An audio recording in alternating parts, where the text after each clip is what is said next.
আমি বেঁচে থাকতে এনআরসি করে ডিটেনশন ক্যাম্প করতে দেব না। বলি দিদি, এনআরসি তো হয়ে গেছে, তাহলে এখন পরবর্তীটা শোনাও। কোরআন বাইবেল শেষ হয়ে যাবে, তা আমার কাহিনী ফুরবে না।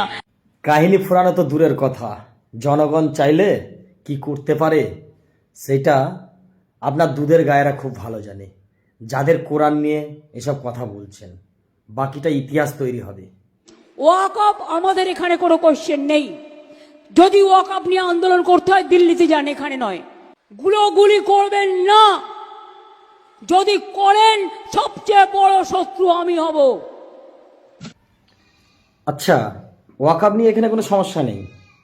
এটা ওয়েস্ট বেঙ্গল, পশ্চিমবঙ্গ না। দিদি তো এই রাজ্যের মানুষ না, দিল্লির তো।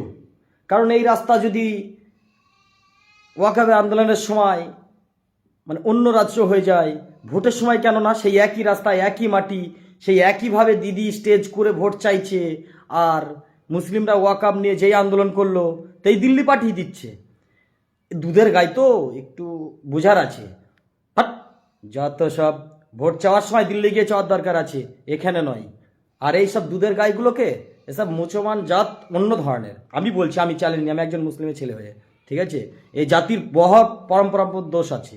দোষ না থাকলে এতগুলো কথা, কোরআনের থেকে অন্য কিছু, কোরআনের থেকে কোরআন শেষ হয়ে যাবে, ওর শেষ হবে না, বহুত কোরআনের অবমাননা করছে, কোনো সমস্যা হচ্ছে না। আর ছোট্ট কথা বললে তার জেল হতে পারে, সেটা শোনো পরের ভিডিওতে। শোনো শোনো শোনো, বেশি কথা বলবেন না, একটা দুটো কেস দেবো, আপনাদের ঝুলিয়ে দেবো গণতন্ত্রের কাঠগোড়ায়।